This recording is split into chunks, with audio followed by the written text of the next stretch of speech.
The earliest moments make the biggest difference. That's what Dr. Quianta Moore tells us as she returns to our podcast, and she is talking about early brain development. She also touches on chronic stress and how isolation can leave lifelong marks. The gaps in mental health support and policy need real fixes right now, not quick solutions. So advocacy matters for women, children, and families everywhere. So as you listen to Dr. Moore talk about this, you'll find that there is something you can do to help. When you subscribe to our show, you help us grow. Someone you know may need to hear this story, so please share with your family and friends and consider supporting our mission at therose.org. Let's talk about your breast. A different kind of podcast presented to you by The Rose, a breast center of excellence and a Texas treasure. You're going to hear frank discussions about tough topics, and you're going to learn why knowing about your breast could save your life. Dr. Moore, it's so nice to have you back again. When you were on our show earlier, you were talking a lot about early development in the brain and how it's impacts people later on, but especially women. So could we go back? I know that you're doing a lot of things at the Hackett Center, but go back and just help us to bridge with those two ideas. Yeah, I'd love to. So things that healthcare providers often don't learn is that much of our brain development is driven by something that Harvard has coined serve and return. And that's the interaction. It's actually what's happening between us right now, where you're asking me a question, I'm responding, and you see how you're looking at me with intention, you're paying attention, you're engaged, there's eye contact. Well, there are endorphins and hormones being released right now from this experience and this interaction. We're going to both leave this experience actually feeling better, but we're not going to be quite sure why. Oh, okay. And so what happens with young children is that their brains are craving that interaction between their caregivers. And the stimulus that they're getting actually drives how those connections are being made to then form something we call the architecture of the brain. And the architecture just means that these connections are built in a way that fosters the things that we know the brain is used for. So like executive functions, these soft skills that employers talk about, the ability to communicate, the ability to empathize or relate to others. All of these things are housed within the brain, but the ability for the brain to do that depends on its wiring, right? This architecture. And so you might be asking, okay, what are other examples? So when a child cries or coos, when a caregiver responds in a nurturing and loving and positive way, then that sends signals to the brain that makes a connection that says you're safe. You're cared for. As the child gets older, if you have children of your own, you remember they used to take a crayon and draw random lines on the sheet of paper, and then they'd come to you so proud with that. And so if my response is to get down on their level, look at them with eye contact, and say, wow, this is really great work, then then their sense of self-efficacy or self-confidence, belief in themselves, those connections start to grow. If instead I say, what is this? This is just lines on a piece of paper. Don't bother me. I'm working. That says, oh, wait, right? This doesn't matter. Like, I was sure this was good, but now I've gotten input that says, actually, this wasn't good. So maybe I'm not so great, maybe. And so these things that we see in adulthood, the attachment, right, attachment styles really form in those early formative years, where attachment that is healthy is that eventually parent and child, there'll be a relationship where the child really, really needs that parent, and then as they develop their own confidence, right, they get more independent, they start trusting themselves, et cetera. But there's a attachment there that says, I'm safe and I can trust you. But in some environments, either where parents, to no fault of their own, really are working multiple jobs, right? The kid is just kind of, passed around, and they call them latchkey kids, where it's just, and they're never in a consistent environment, they never have that consistent feedback, then those signals say, I'm not safe and I'm not sure I'm safe. Or if they have a parent who, has a substance use problem, or like we talked about in the prior podcast with postpartum depression, right, that so many women suffer from that period of time, during that period of time, and there's really not good access points, particularly if it's severe, right, for women to get treatment. But that affects the child, and that the mother is depressed and so doesn't have the ability, right, to respond to her child in that loving way. And so all of these things that happen during this period of time shape personality, shape the ability to have healthy relationships. They also shape what we call the cortisol axis. And that actually will shift during those first couple of years if a child is in environments where the parents yell or there's high stress, and so they'll have just higher levels of cortisol, which then puts them at risk for disease later on. Now, we talked about evidence and research, so let me just give you some studies and evidence on that. All right. So there was an ice storm in Canada back in the 90s, and I think it was pretty analogous. I wrote a paper about it, actually, when I was at the Bigger Institute, analogous to what we experienced during COVID, where now these were middle-income families, primarily Caucasian, and they had to be isolated, right? No access, no connections to families. They're in this snowstorm. There was a huge economic loss. Apparently, Canada's known for its maple syrup, and that's really important to its economy. And the trees froze, and so people got laid off. And the women who were pregnant during that time, research followed. The last I checked, for 13 years. They could still be following those children. I don't know. But I can say that when they measured the cognitive development of those children, entering kindergarten, the children who were born, who were in utero, so their exposure to cortisol and stress was in utero, right? It wasn't even, they were a standard deviation lower than their cohort, Oh. And then they also had a higher risk at age 13 of diabetes and other illnesses. Really? They did, yeah. And so there is strong evidence that we need to intervene early, and we need to put in supportive structures in place that support women during this period of time of pregnancy and postpartum. And that by supporting that family unit, and the reason why I'm saying women is because women often disproportionately share the caregiving responsibilities. Although, we are getting increasingly asked about programs for fathers. And so we do know that there are more fathers who are taking on that primary caregiver role, but the numbers are still comparatively small.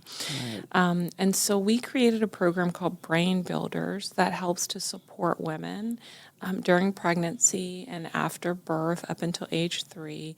That creates community for them, so it reduces the social isolation. It builds their self-confidence on their ability to parent. It acknowledges the role of what's called toxic stress. So that's, normal stress is good for us and it's healthy for us. It becomes unhealthy and makes us sick when it's chronic and sustained, when it's unrelenting, right? Right. That's when we get sick. And so we help women to address and deal with that, and then provide the support and teach them the skills to foster that serve and return.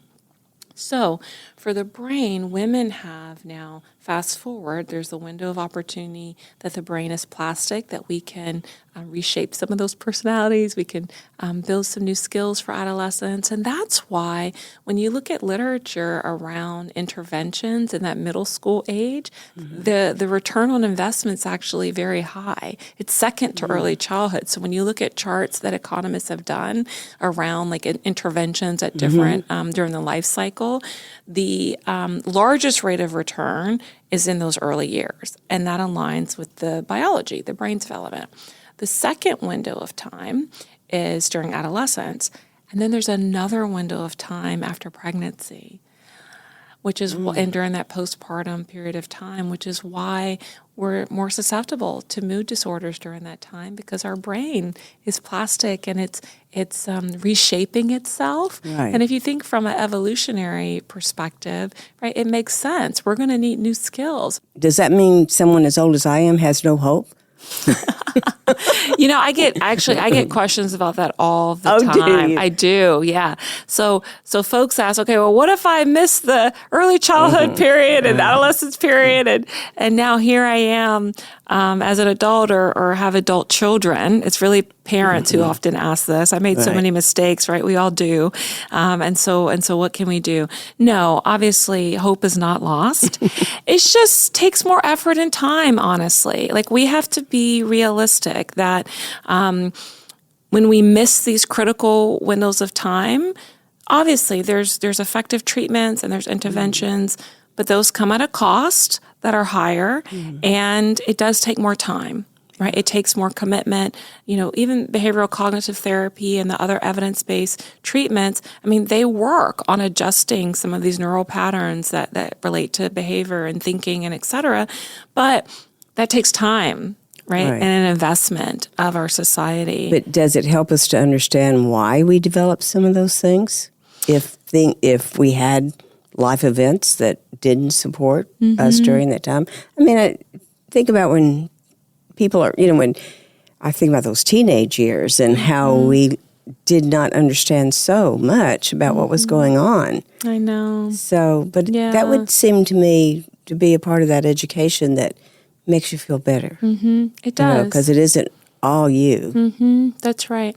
So I think we take a balanced perspective. And so I think that's part of our, as I mentioned in the prior podcast, agenda around really increasing awareness and understanding of these things so that people can feel like, oh, there's a book, What Happened to You? I don't know if you've read that. Yeah, it's really interesting, but it talks about the impact of trauma, how it shapes our brains, how it impacts behavior, and how often we take on this burden of shame and guilt, particularly with mental health. We don't have that same burden. If you get diagnosed with breast cancer, you're not like, oh my God, what did I do? Right? But you sometimes. do? You do. Oh, that's interesting. Yes. And I want you to think about just say more our about society. That. You didn't eat right, or you didn't have enough exercise, or, you didn't know your family history. How that ever becomes a woman's problem, I don't know. But I've seen it over and over again. Society always finds a way to make us feel guilty. That's interesting. Or maybe God's punishing me. I didn't do something right. I've heard them all. I have heard those from physicians who have been diagnosed. Oh. So imagine if someone who halfway understands all this, the layperson, it's really tough. Dorothy, I'm so glad you offered that perspective because, I've had breast cancer survivors, in my family, and, I was unaware. I guess those weren't conversations that, one, it was late stage, and so I think we were mostly worried about her, living. Yeah. But, so I thank you for offering that perspective, and it does add, I think, an additional gravity and weight to, I think, our discussion, in that women, we do internalize things and take things on about that really are not our fault. And I think with mental health in particular, in general, in society, it's not as well seen or accepted as a valid mental health condition, so to speak. And so we feel weaker. We feel like, why can't I just push through? Why can't I? What's wrong with me? And so, to your point, honestly, trauma does increase your risk of cancer as well, right? And so it's thinking about and understanding that there are things that have happened to us that weren't our fault. And it's not to sort of adopt this victim mentality, right? No. But it's more to provide context and understanding that I can't change those things that happened to me, but I can move forward and do the things necessary to heal and to deal with whatever it is the cards I've been dealt, so to speak, right? Whether it's cancer, whether it's depression, anxiety, whatever it is, but that women feel empowered with information and knowledge to be able to approach whatever they're facing with a balanced perspective. Because I think that if you are a smoker and you get cancer, it's not unreasonable to acknowledge that my smoking probably increased my risk of cancer, right? That's a reasonable thing, That's right? reasonable, Without shame or guilt, but it's a fact and it's a reasonable thing. And then to say, well, I'm not going to do that anymore, right? I'm not going to choose to do that because I want to make these different choices. And so I think sometimes I find that there's a pendulum that swings where people are, like, especially around the brain development, early parenting space, where there's some folks who are so scared to tell parents that actually engaging with your child this way probably did lead to this behavior, right? Right. Because they're like, well, we don't want them to feel ashamed or guilty or whatever. And we're like, no, it's not a condemnation, right? That we respect women enough and we trust them enough with the truth. Oh, that is so important. We do. And then we support them. We don't leave them out on their own to navigate it. No, we're there. We're going to respect you and love you enough to be honest with you. And then we're going to plug you in to the resources that you need and give you the support you need to move forward. And as I've worked with, particularly this belief is particularly prevalent in the social sector, right? And particularly working around low-income women. And when I start working with low-income women, and we worked with Harvard to design actually a video series that kind of, was through storytelling. And we've had so many women actually just cry and say, no one told me this, right? This was how I was raised. My mom didn't talk to me. This didn't happen for me, and I've struggled my whole life. And so having those tears for themselves, recognizing that like, oh, this is why this has shaped so many of things in my life, and then tears for their child that if and I have had patients say, I went to the doctor, I went to the WIC office, like I've encountered professionals through this entire journey, and no one loved me enough to say, that's really not how you should interact with your child, right? There's a better way to support them. Or let me explain to you why your behavior is this way or why you're doing this way.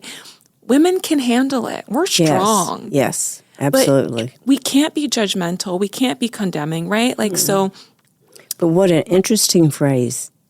All these professionals didn't love me enough. They didn't love me enough. They didn't care enough. Yeah. Right? To tell me the truth. They just wanted me through their system, right? They just, and so that's why the work we do is so important, because we are being honest and truthful in a respectful, loving way, and then we're supporting women to get what we need. And I think that helps to reduce, this idea of stigma, because stigma makes it seem like there's something wrong with you. But when we empower people with knowledge and information, and they feel empowered to get help because they feel like they deserve it, it becomes more that I'm valued. Right. I'm valued enough to get the care I need so I can be better for myself and for my family. Is that really going to happen in our lifetime? We get there? I think as, Dorothy, I'm hopeful. Remember, you're talking to the 20-year-old woman who thought she was going to change the world by going to law school. Right. So she's still in there somewhere, okay? Right, she's still in there. She's older now and certainly wiser and has some battle wounds for some of the things that she's tried to fight for, but she's definitely still there. So I have seen small progressions like in local community. I think there's a value in working locally in place. I think that's why the Hackett Center is so important, because we focus on our region and it helps us to build strong partnerships. We have worked with over 6 organizations around organizational culture change, around how to interact with clients, around being able to support women and address these things so that the knowledge is disseminated. So we're making small incremental change in that way. I think the most difficult challenge, which maybe is what you were speaking to in your question, are these major systems. Because the truth is there's not an economic incentive for these systems to change behaviors. I mean, that is so sad, though. And so, I mean, it's the truth. It's the truth. It is. And so when you say, well, how do we get systems to change, right? Then it becomes a different conversation, because systems are motivated by resources and money and dollars, right? And so then there has to be policy changes and incentives that incentivize providers to spend that extra 5 minutes, or that they get an increased quality measure, right? For talking about brain development and talking about these things, screening for depression, screening. I mean, these sorts of things have to be incentivized, unfortunately. Now, stay there for just a minute, though. Yes, ma'am. Every doctor you go to now, you do that little survey. Do you feel like you're going to take your life? If I have to write this one more time, I'm going to take some. But what happens? I know. Does anything happen? That was one of the things that we thought was going to change. I know. What happens with that information? Well, the challenge is just like with anything, and that's why it's important to have the implementation side of policy to go along with it. Right. We'll make a policy change, but then providers have to implement that policy change, and it just ends up being one more thing to do without the necessary supports to make that policy change effective. So in an ideal system, we would stop separating physical health and mental health. We would start thinking about person health and really design our system around people. Imagine that. Right. And so that when you went to that doctor and you filled out that form, that would be, part of your record that then would be shared amongst providers, and it would be an integrated clinic that had behavioral health services there, to where if you tested positive on that, there'd be a provider that was connected to you right after that visit to make sure that you didn't leave the door before getting the care or someone intervening. To your point now, though, like we don't often have that, right? That if a person, it screens positive on depression screening, it's like, okay, then what? The state has made some efforts to help with that. We have CPAN where, if I'm an internist and I'm trying to do these screenings and it screens positive, it offers psychiatric consult services that a pediatrician or family doctor, internal medicine doctor can call and talk to a psychiatrist and say, hey, I don't actually know what to do. I wasn't expecting her to actually be positive for this. What do I do? And then they help them, right, to tell them what medications to prescribe and how to manage that patient. And that's available everywhere? It is. It is throughout the state of Texas. Yep. The state of Texas funds it. That's right. So we have some resources. We have TChat, which is also state funded through the medical schools, that any kid in any school, any public school, if their counselor or sort of TChat representative in the school recognize the kid is having a need, they can contact the parents and get consent and permission to then access telepsychiatry services for free in the state of Texas. So that's why I'm optimistic. Like, there are things happening. There's a disconnect between what's happening in implementation, to your fair point, and there's a disconnect about awareness, right? How many, parents listening to this podcast have kids in public school and their kid's been struggling and they've been unaware of this resource, right?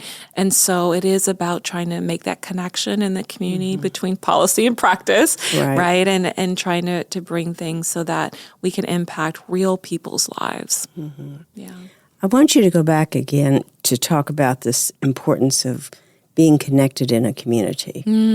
So important. If we've been in isolation and self-imposed or whatever, how can we build that back? Yeah. Dorothy, I'm so glad you asked this question. I mean, I think that, if we could solve that, so the idealistic, right? If we could figure this out, I think it could be transformative. And I think actually an ideal place to figure that out is a place like Houston. If you think about how we rallied together after Harvey, right? I mean, people from different racial, ethnic, I mean, you had people with Confederate flags, helping, somebody, right? Yes. In a community they wouldn't normally go into, right? It's like all race, all religion, all gender differences fell to the side, and we became one Houstonian, right? And that fostered this sense, right, of Houston strong, of community. But then it faded, right? It didn't last. And we can't have a society where, we come together when there's a major disaster, and then we go back isolated after that. And so the question, I think that the $1 million question is, how do we foster that? I do have some ideas. One, I think, is if folks can find an interest and find other people who are interested in that. So I've noticed since COVID, a lot of groups are emerging that are saying, like, hiking group. Some of these I've joined, women who hike, people who walk around Houston, people who like cats, book reading group. You could Google online. There's actually several platforms now in Houston to try to foster this connectedness. So people are recognizing that we've lost the fabric of community. I mean, even going back to, women and their role as caregiving, it used to be that a village raised children, right? I remember when I was growing up, I mean, regardless of how you feel about harsh discipline or whatever, I was spanked. And the neighbors also had equal right to spank me if they saw me out in the neighborhood doing something I wasn't supposed to do. And so I was raised in community, right? And my parents both worked. We were low income. Well, probably lower middle class, but right on that edge for sure.